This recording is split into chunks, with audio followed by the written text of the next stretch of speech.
everybody, Rachel here with Givebutter. Thanks for joining for another success story from the Butter fam. Today we are highlighting a podcast called Everything's on Fire, hosted by Eula and Jeannie. You might recognize their names because we featured them as a campaign we love on our site as well as a good newsletter. Recently they raised over $13,000. That's $3,000 over their fundraising goal. Thank you. I think you are really going to love hearing more about this one. I have both podcast hosts here with me to share how they raise funds to talk about and root out oppression in the workplace. They're also going to tell us what made them turn to Givebutter, as well as tips, tricks, and lessons learned. Like always, thank you so much, both of you, for joining, sharing your story with the entire Givebutter community. Mm-hmm. Thanks for having us. Yeah, we're so happy to be here. So to start, why don't you both go ahead and introduce yourselves and how you got connected in the podcasting world? Mm-hmm. So my name is Eula Scott Bynoe, and I'm I like to, in my list of things I am, Seattle-lite is one of them. And I really strongly want Seattle to be all of like a mecca for all people. And I started a podcast called Hella Black, Hella Seattle several years ago with an intention of building community for people of color in Seattle. The show had great success, and it's also its own challenges. And in the meantime, I was also like spotted by a really amazing woman that's here with us now, and who was on her way making her own podcast called Battle Tactics for Your Sexist Workplace, about fighting workplace sexism. And she invited me into her world, and I don't ever want to leave it.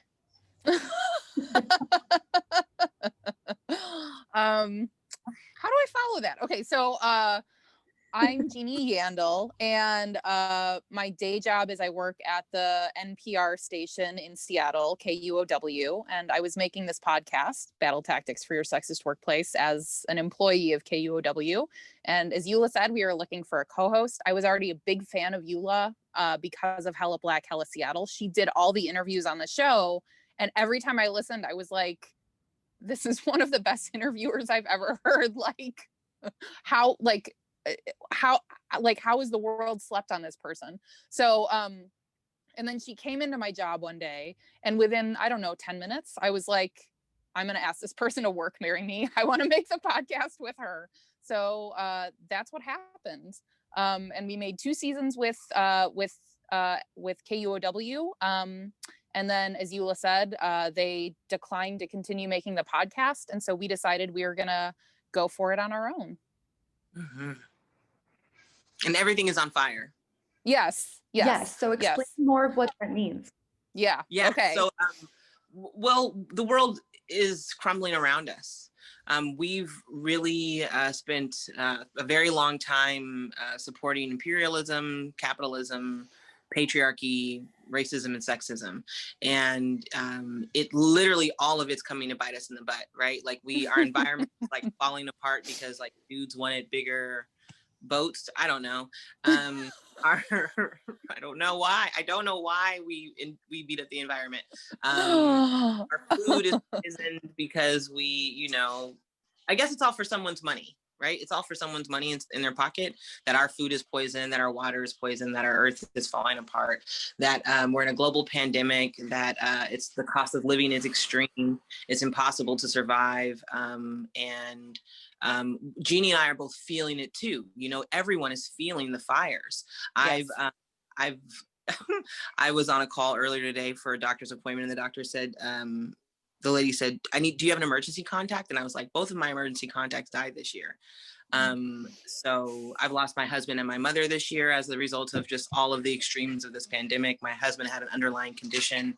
I believe my mother passed from like loneliness and heartache, truly, which I think a lot more people are going to experience because of the way this virus has, what is it? You have to be rich enough to enjoy it, I guess. Right? Yeah, or at least be insulated from it. Yep. Yeah. But like some people are enjoying it and they're rich. And they're not very healthy. They're just like extreme testers. But for a lot of people, it's just they're forced to be in their homes, and that loneliness, as we know and we talked about on our podcast, shuts down your organs and it really makes it hard to live. Yeah. Or hold on to life. And so, because life is communication, it's people. So and Jeannie has her own experiences. Jeannie is high risk, and so she ain't left the house since before before anyone told people not to leave the house. Jeannie saved hundreds of lives, actually. You should say that, Jeannie. You should tell that story. Oh my God. How did I wait? Oh, you mean because I started bothering people at work to shut down the station yeah. So yeah, early on before we started calling this a pandemic, I started just asking questions about when we were going to start remote working, because it's a radio station. We share equipment. We don't call in sick, a lot of us. So yeah, it was a very interesting time. I have a coworker who calls those moments a rich tapestry. It was a rich tapestry, that period of time. But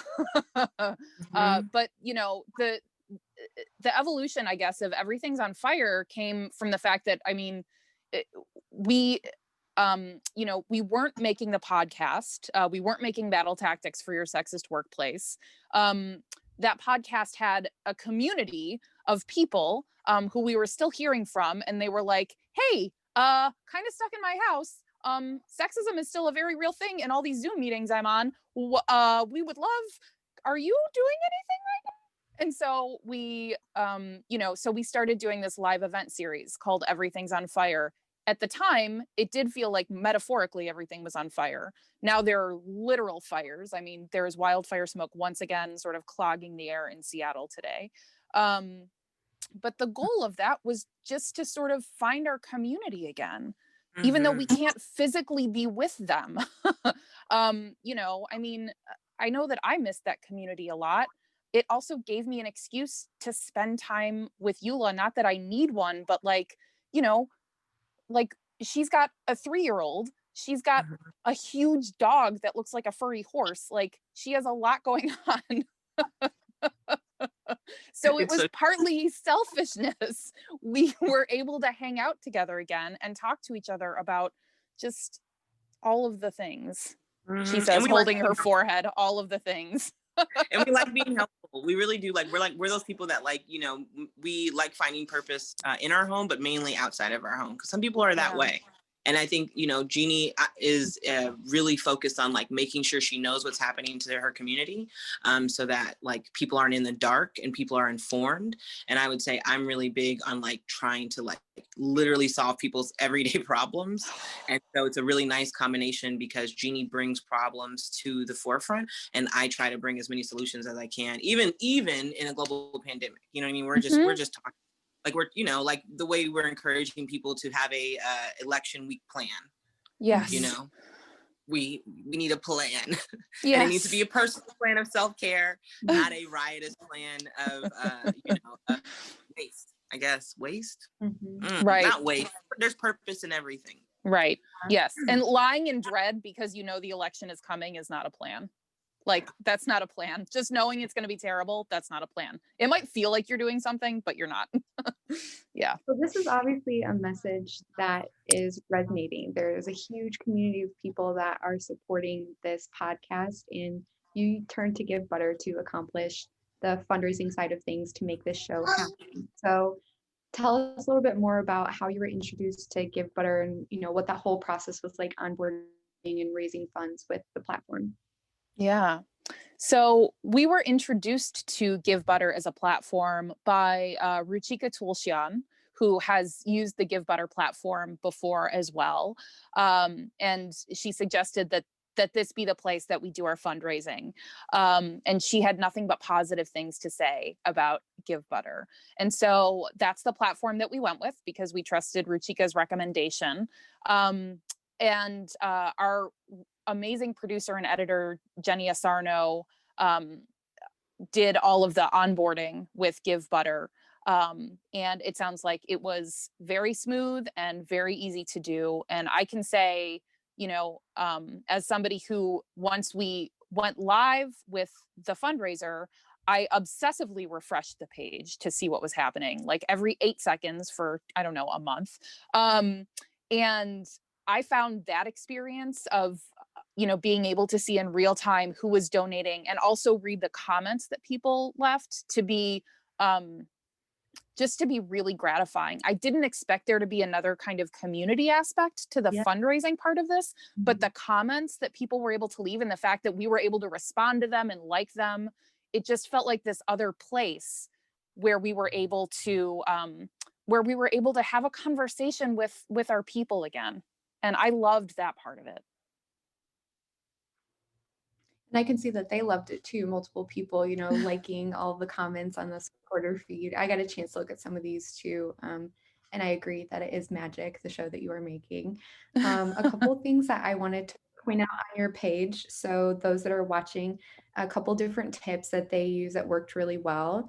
They were extremely transparent in their storytelling. So you have a quick video that's engaging, fun. You get an idea of what their interactions are going to be like, you know, kind of what experience you're donating into. And the story, you know, at the beginning, we made our goal, holy crap, you know, it just is real and conversational. And as you move down in the story, it explains like, here's the plan, here's how we're going to use the funds. And that makes people, you know, create even more buy-in because they can get excited about what's coming next, what's in the pipeline. And then you even put contact info. And you guys, so many people forget to do this, but you should do it. You should definitely follow them and put in an email and some type of contact info so that people can reach you if they have questions and want to know more. So those were just some things that stood out to me. Is there anything as you look at your campaign page that stand out to you that you think made it more successful? I personally think the fact that the screenshot is of Eula holding up the two, like it looks a little bit like she's going to give herself antlers. I'm just a big fan of that in general. We look joyous. We do really do. You do. But you know, what it reminds me of is it reminds me of like Twitter kind of. It reminds me of Instagram, not Instagram, of what was the first one we loved? MySpace. Oh my God, Friendster. Because yeah, I don't know Friendster. I'm sorry. That's our age difference, the smallest little bit. For real. But what's it gonna say? But for me, it reminds me of that in the way that it's so easy to like really take in the first thing that you want to enjoy, and then to engage with like other people. You know, because we're all like, I don't know. I'm extremely into community. So that's what the first thing I'm always going for. And so I really enjoy the fact that like you see the community before you see even more of what is being asked of a person, meaning financially. Yeah, exactly. And also I think you guys are really engaged in promoting your fundraiser on Twitter. So tell us more about tips, tricks, lessons learned promoting your campaign on Twitter. Well, I think one thing that was really helpful was we had a co-fundraiser in Ruchika, Tulsian, who was very active in continuing to promote this on Twitter. And she's got a really big following. So, you know, if there's a way to partner with someone who believes in what you're doing to increase your reach, that was very helpful to us, I think. We also had the advantage of this community from the podcast 2 Seasons of Battle Tactics. And so when we reached out to them, telling them about this, the response was, it was immediate. It was really something. You know, I had to remind myself that just because I sent a single tweet about the thing, that didn't mean I was done. Repetition is important. Yeah. I'm not really good on Twitter. I'm a Scorpio, so I always joke that I don't like to actually be seen, and I feel like something about Twitter is forever. And I wish they would create an eraser. If they did like a 24-hour eraser thing, I would be posting all the time. I would be hilarious on there, but I can't go back in time. And I'm not big on, I don't like to erase things either because that feels like deceitful. Long story short, I'm really comfortable on Instagram. And so I promote it on Instagram, and that's where I mainly post. And I think that is linked in some ways to my Facebook for sure. And then I also did a lot of those little videos, like letting people know that, you know, this is something I'm excited about. This is how you can sign up for it. And this is when it's happening. Are you registered, kind of thing, really trying to engage with folks who are, I know, really keep track of me, if that makes sense. You know, I like, it's, you know, under 200 people that really connect with my everyday stories, but that still seems like a lot of people that like really connect with my everyday stories, you know? Yeah. So what's next? Is there a future in fundraising for your podcast, you think? Absolutely. So we really do. We'd love to Oh, figure I out. think so. I 100% agree with you. We've had sort of initial conversations about, what sustained fundraising looks like for a project like this, right? That actually allows, a living wage to be made. What? But, so we're in the beginning process of figuring that out. And honestly, I mean, Eula, correct me if I'm wrong here, but it felt kind of like I was nervous about this fundraiser. I was like, we're not going to make $10,000. I don't know how this is going to work. And then the fact that we exceeded that goal, it felt like it was such a boost and such a vote of confidence. It was like, oh my gosh, we got this. We can do this. We can do this, Yeah. Did it feel like that for you too, Eula? Oh, totally. Totally. I think it's amazing that people were able to like really engage with us all the way around this and to like support us. I think 10,000 did feel like a lot. What we do in terms of audio, people don't the behind the scenes work of it. I can say from, going from the podcast I did on my own, I know how much work it felt like on my shoulders just to create a show once a month that I chopped up. I know how much it was like work went into it when we were doing really organized, edited storytelling with battle tactics. And I know how much behind the scenes work has gone into what we do now. But it's hard for people to visualize that when all they hear is us talking. And let's be honest, you and I talk good. Like, was that a sentence? Yeah. I love that. You talk good. We talk good. That could be your next campaign tagline. We talk good. Yay. Absolutely. And so, there's a gift in that. We make it look easy, but it's really nice for us to have some money now. And like the 10,000, we totally didn't think we could do it. And now we know we can do it. We know we can do it tenfold. And it felt like real freedom for us, having been with a big house that let us go. It kind of felt like, we were out here looking for work, and now our community hired us back. Yes. Yep. So if you are a fundraiser and you're watching and you're thinking, my goal is outrageous, how are we going to do this? Look to them and know that you can do it. You can absolutely reach your stretch goal, and you will be surprised if you are centering your campaign around a community of supporters, what you can accomplish together.